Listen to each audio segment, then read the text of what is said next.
Hello students, आज इस video lecture के द्वारा जो लास्ट टेस्ट हुआ था उस last test structure of atoms chapters class 11th का हुआ था, उसका डिस्कस कर देते हैं। उसका जितने क्वेश्चंस हैं, क्या क्या क्वेश्चंस इसमें आया है, क्या उसका सही अप्रोच हो सकता है। बहुत ऐसा आंसर होगा जो बहुत क्लोज होता है, लेकिन उस क्लोजनेस को हटा के हम जो सेलेक्ट अप्रोप्रिएट सेलेक्ट है उसको पर हम चूज़ करेंगे।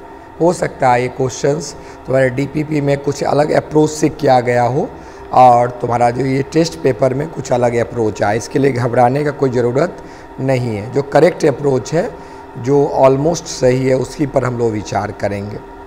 ठीक है, तो आज जो स्टूडेंट इस टेस्ट नहीं दे पाए हो, डिस्क्रिप्शन बॉक्स में इसका क्वेश्चन फिर एज यूजुअल पिछले टेस्ट जैसे ही डाल दिए हैं। उसको क्या करना है, डिस्क्रिप्शन बॉक्स से पहले खुद टेस्ट दे देना है और टेस्ट देने के बाद इस वीडियो को देख के अपने आप को इवैल्यूएट करोगे कि हम कितने मार्क्स ले पाए हैं, हमको मेरा कितना मार्क्स आया है।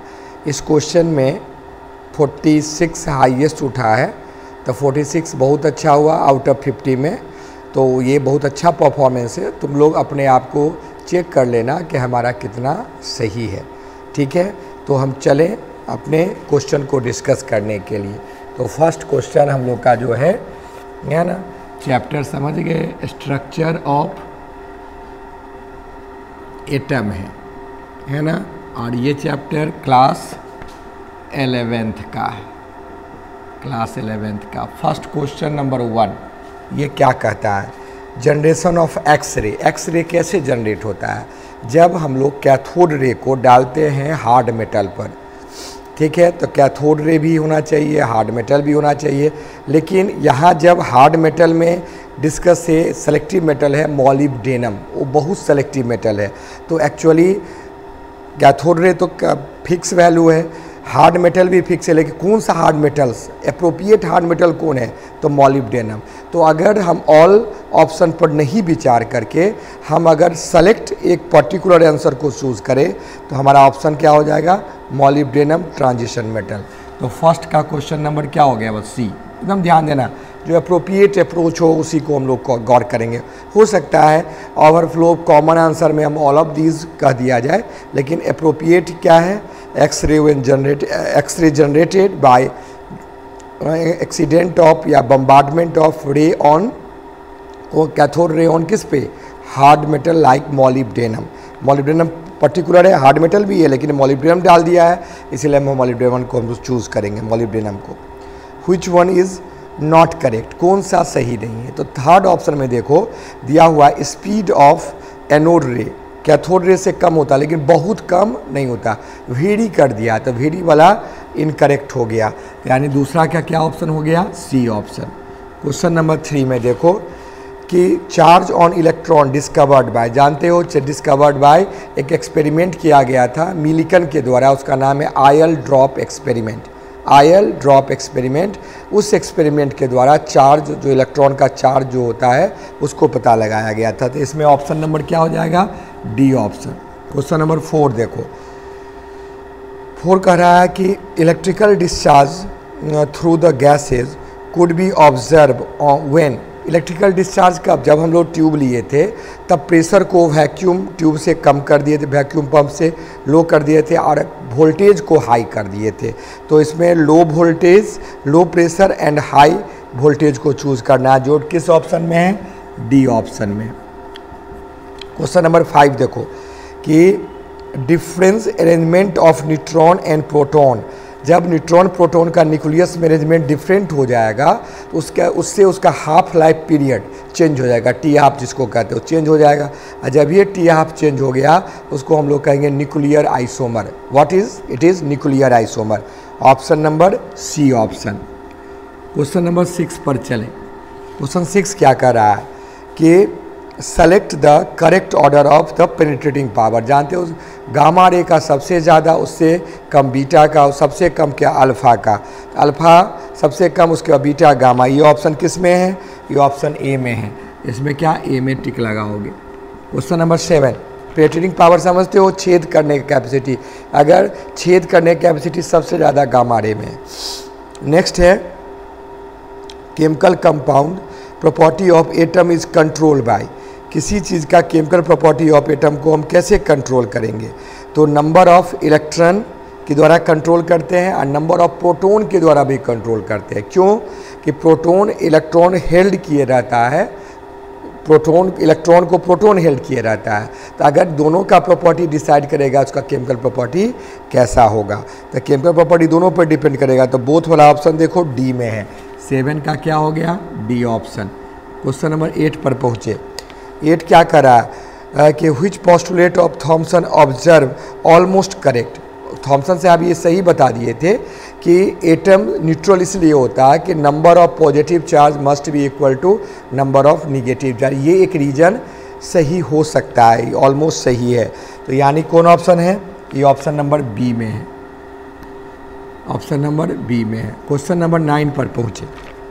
क्या कर रहा है कि according to electromagnetic theory Maxwell which one is correct. तो करेक्ट क्या है कि जब चार्ज पार्टिकल को जब एक्सेलरेट करते हैं, है ना, तो उसमें एक रेडिएशन इमिट करता है जिसका नाम है इलेक्ट्रोमैग्नेटिक रेडिएशन। यानी ए ऑप्शन बिल्कुल क्या बता दो करेक्ट है। क्वेश्चन नंबर 10 जो है, ध्यान देना, क्या कर रहा है कि Maxwell suggest that when electrical discharge particle move under the acceleration, बिल्कुल alternative electrical and magnetic field is arise, बिल्कुल अराइज होगा। तो transition in the form of wave is called electromagnetic transition. Electromagnetic transition किसके कारण, electron के movement के कारण हुआ, इसीलिए इलेक्ट्रॉनिक रेडिएशन भी सही है, इलेक्ट्रोमैग्नेटिक वेव भी सही है, दोनों सही हो गया। तो ए और बी दोनों सही है, तो कौन ऑप्शन हो जाएगा, सी ऑप्शन। क्वेश्चन नंबर आप लोग पहुँचे 11 पर। क्या करा कि electrons are nucleus, electrons and are नहीं, गलत लिखा गया, electrons and nucleus are held together by electrostatic type of force, electrostatic force of attraction, बिल्कुल सही है, बी ऑप्शन सही है। तुम पढ़े होगे ना, न्यूक्लियस का ये पॉजिटिव चार्ज या इलेक्ट्रॉन, इसके बीच में फोर्स क्या है, इलेक्ट्रोस्टैटिक फोर्स है। क्वेश्चन नंबर 12 पर है कि number of wave pass through 1 centimetre distance से, 1 सेंटीमीटर का डिस्टेंस कितना वेव पास किया जाता है उसको हम लोग वेव नंबर कहते हैं। क्या कहते हैं, वेव नंबर, न्यू बार। ऑप्शन देखो वेव नंबर वाला किस ऑप्शन में है, सी ऑप्शन में, क्वेश्चन 12 का। क्वेश्चन 13 पर पहुँचे।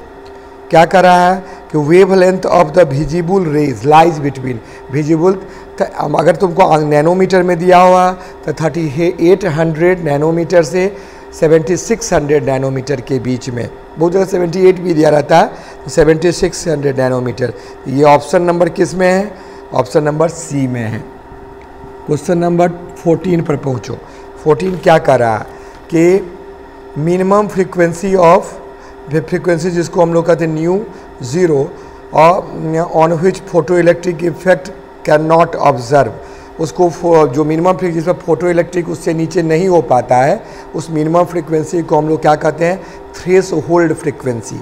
उससे मिनिमम पर फोटो इलेक्ट्रिक इफेक्ट पड़े होंगे, इलेक्ट्रॉन का आना, रेडिएशन कराना, इलेक्ट्रॉन का इजेक्ट होना, ये संभव नहीं है जब उसका रेडिएशन फ्रीक्वेंसी थ्रेश होल्ड से कम होगा। तो ऑप्शन थ्रेश होल्ड वाला किस में है, ए ऑप्शन में, 14 का ए। 15 जो है क्वेश्चन, एक कैलकुलेशन है, उस कैलकुलेशन में निकालना है एनर्जी। तो तुम पढ़े हो एनर्जी निकालने के लिए E इक्वल टू होता है H nu, E equal to H nu. और चूँकि तुम लोग पढ़े हो कि nu equal to C by lambda, therefore हम H equal to C by lambda इस पर सॉल्व करोगे। ये सॉल्व करके इसमें से घेर दिए हैं, इसमें से कोई ऑप्शन करेक्ट नहीं, एग्जैक्ट करेक्ट नहीं आ रहा, इसीलिए इसमें सभी को मार्क्स दिया गया। इसीलिए इसमें क्या होगा, नन ऑफ द एबव, इसमें नन, इसमें ABCD में से कोई नहीं होगा, इसे सभी को मार्क्स इस क्वेश्चन पर डाल दिया गया। ठीक है, क्वेश्चन नंबर 16 पर पहुँचे हम लोग। 16 क्या कर रहा है, क्वेश्चन 16 बहुत आसान है। कह रहा है कि स्मॉलेस्ट पार्टिकल ऑफ एनर्जी, जो सबसे छोटा पार्टिकल एनर्जी का है उसका क्या नाम है, जिसको बंडल हम लोग कहते हैं क्वांटम। क्या कहते हैं, क्वांटम, दैट इज कॉल्ड, कौन ऑप्शन हो गया, B option. Charge on the proton, charge on the proton क्या होता है, अपोजिट टू क्या होगा बता दो, इक्वल टू लिखा हुआ चार्ज ऑफ इलेक्ट्रॉन, बिल्कुल इक्वल होता है लेकिन साइन में उल्टा हो जाता है, तो opposite to charge of electron भी, दोनों ऑप्शन सही हो गया। तो क्वेश्चन नंबर 17 का क्या हो गया बताओ ना, सी ऑप्शन। क्वेश्चन 18 है, ये क्या कर रहा है कि the value of 10/90/77 centimetre inverse is called, क्या इसका कहा था राइडबर्ग कांस्टेंट, आर कहा जाता है। दैट इज कौन ऑप्शन होगा? सी ऑप्शन। क्वेश्चन नंबर 19 कि what is the Bohr's orbit. Bohr's orbit किसे कहते हैं? तो जितना हाइड्रोजन एटम के लिए फर्स्ट ऑर्बिट का जो रेडियस होता है उसी को हम लोग क्या कहते हैं? Bohr's orbit. The radius of the first orbit of hydrogen, बिल्कुल सी ऑप्शन में देखो दिया हुआ है। क्वेश्चन नंबर 20 क्या है कि radii of the stationery state के कैसे कैलकुलेट करेंगे? रेडियस को कैलकुलेट करने के लिए R0 equal to RN equal to आ गया, क्या हो गया? A0 इंटू क्या हो गया? n²/z। लेकिन z का वैल्यू 1 होता है किसके लिए? हाइड्रोजन के लिए, इसलिए z देना यहाँ जरूरी नहीं है। तो A0 0 पॉइंट पढ़े तो 529 होता है इतना इंटू n²। ये इससे हम लोग n मने क्या? ऑर्बिट नंबर, A0 मैंने कांस्टेंट वैल्यू 0.529 और n² इक्वल टू क्या? ऑर्बिट का स्क्वायर। इस वैल्यू पर हम लोग ऑर्बिट निकालते हैं जिसको स्टेशनरी स्टेट कहते हैं। तो कौन सा ऑप्शन हो गया? सी ऑप्शन, 20 का सी ऑप्शन। ये 20 क्वेश्चन मल्टीपल चॉइस था। बाकी का जो 5 क्वेश्चन है असर्शन रीजन है। इसका अलग असर्शन रीजन तुम लोग को फर्स्ट बार टेस्ट में हम इंट्रोड्यूस किए हैं और ये बहुत अच्छा क्वेश्चन है। हो सकता है तुम लोग को इस बार थोड़ा सा समस्या हुआ होगा, लेकिन अगले बार बहुत अच्छा रहेगा। इस मॉड्यूल में क्वेश्चन नया तरीका से डाल रहा है। क्वेश्चन क्या है? असर्शन मीन्स जनरली क्वेश्चन मानते हैं, रीजन मीन्स क्या? उसका आंसर। फिर समझो, assertion means question, reason means उसका आंसर। अगर क्वेश्चन भी सही है, आंसर भी सही है, दोनों सही है तो ए टिक लगाएंगे, और आंसर भी दोनों सही है और ये जो आंसर है इस क्वेश्चन को एक्सप्लेन भी कर रहा है। क्वेश्चन सही, आंसर सही, असर्शन सही, रीजन सही। और रीजन जो है करेक्ट आंसर है किसका? असर्शन का, तो ए देंगे। ए सही है और बी भी सही है, गौर करना ये, लेकिन ये इसको करेक्ट रूप से एक्सप्लेन नहीं कर रहा है, तब हम ऑप्शन क्या लगाएंगे? बी लिखाएंगे। अगर एक सही है और बोलना बी, अगर आर गलत है तो हम लोग क्या टिक लगाएंगे? सी ऑप्शन में टिक लगाएंगे। और ए क्या है बता दो? रॉन्ग है। और बता आर हमारा क्या सही है, तो हम किस में टिक लगाएंगे? डी में टिक लगाएंगे। इसी ABCD 4 तरह क्वेश्चन फिर दिमाग में सेट कर लो। ए और आर दोनों सही है, रीजन इसको आंसर भी, ये जो आर है इस क्वेश्चन का आंसर है तो ए देंगे, दोनों सही है। लेकिन जो आर जो है, बी मीन्स क्या? आर जो है वो इसको सही, इसका इस क्वेश्चन का सही आंसर नहीं है, तब बी देंगे। अगर ए सही है, आर गलत है तो सी देंगे। अगर ए गलत है, आर सही है तो डी देंगे। अब क्वेश्चन देखो, क्वेश्चन क्या कर रहा है कि 21 में half life, half field and full field degenerate set of orbital acquire extra stability. पढ़े होगे, हुंस रूल क्या कहता है? जहाँ किसी ऑर्बिटल का आधा भर जाए या पूरा भर जाए तो बहुत स्टेबिलिटी को गेन कर लेता है। बिल्कुल सही है, यानी ए सही हो गया। आर देखो क्या कर रहा है? The reason of the above fact is symmetrical of such, बिल्कुल सही। सिमेट्रिकल में समझिए कि जब ये हाफ फील्ड होगा या फुल फील्ड होगा, सारा ऑर्बिटल अपना अपना आधा माने उसका इलेक्ट्रॉन डेंसिटी बिल्कुल बराबर होगा, तो ना इधर ज़्यादा ना इधर ज़्यादा, तो दोनों सही है। और सेकेंड क्वेश्चन पहला का आंसर भी बता रहा है, दोनों सही भी आंसर भी बता रहा है, इसीलिए हम लोग क्या मानेंगे? क्वेश्चन 21 का हम लोग क्या देंगे? ए क्वेश्चन देंगे, ऑप्शन नंबर ए। नेक्स्ट है क्वेश्चन कि for given principal quantum number SPDF subshell के लिए ऑल हैव डिफरेंट वैल्यू। बिल्कुल, S के लिए अलग वैल्यू है, P के लिए अलग वैल्यू है, ठीक है। सेकंड क्या कर रहा है? तो पढ़े होगे ना, SPDF का सबका अलग अलग क्वांटम नंबर होता है। नेक्स्ट है कि mutual repulsion exist among the electron in multi electron system. बिल्कुल सही है कि E भी सही है, ए भी सही है, आर भी सही है कि जब ये एक से ज़्यादा 2 इलेक्ट्रॉन होगा तो आपस में रिपल्सन होगा, दोनों सही है। लेकिन दूसरा जो है पहला को एक्सप्लेन नहीं कर रहा, क्योंकि दूसरा का पहला से कोई मतलब नहीं है। तो इसमें क्या देखो, दोनों सही है लेकिन दूसरा पहला से कोई मतलब नहीं है, तो हम लोग क्या देंगे? क्वेश्चन 22 का क्या लगाएंगे? बी लगाएंगे। क्वेश्चन नंबर 23 क्या कर रहा है कि S orbital electron will be more tightly bounded with nucleus. बिल्कुल, एस ऑर्बिटल सबसे नज़दीक ऑर्बिटल होता है जो न्यूक्लियस से एकदम मजबूती से बंधा रहता है। बिल्कुल सही है। और नेक्स्ट कर रहा है न्यूक्लियस देन पी ऑर्बिटल। बिल्कुल सही है। और रीजन कर रहा है कि Z effective experienced by electron decreasing with increasing the number of quantum number। बिल्कुल, अगर जब क्वांटम नंबर बढ़ेगा तो ऑर्बिट बढ़ेगा, प्रिंसिपल क्वांटम नंबर बढ़ा तो ऑर्बिट बढ़ा, और ऑर्बिट बढ़ा तो जेड इफेक्टिव मैंने क्या पकड़ने का कैपेसिटी क्या होगा, घट गया। तो ए भी सही है, बी भी सही है। और घट गया तो निश्चित दोनों के दिमाग में आ गए, जब ये घट जाएगा तो एस नज़दीक है तो टाइटली बाइंड रहेगा, अब पी दूर है तो क्या वीकली बाइंड रहेगा। तो दोनों आंसर भी सही कर रहा है। अब बिल्कुल सही है, ये भी सही ये भी सही, आंसर भी बता रहा है। तो क्वेश्चन नंबर 23 का क्या हो गया, ए हो गया। क्वेश्चन नंबर 24 का एसर्शन क्या करा, electromagnetic wave can move in vacuum. बिल्कुल सही है, वैक्यूम में भी जा सकता है, उसके लिए कोई मीडियम नहीं चाहिए इलेक्ट्रोमैग्नेटिक वेव के लिए। They do not required medium to propagate. बिल्कुल सही है, ए भी सही है, बी भी सही है, आंसर भी सही है। यानी क्या इसका भी क्वेश्चन 24 का भी क्या हो जाएगा, ए हो जाएगा। क्वेश्चन 25 देखो, most of the space of the atom is empty. बिल्कुल सही है, सभी प्रूव किए थे।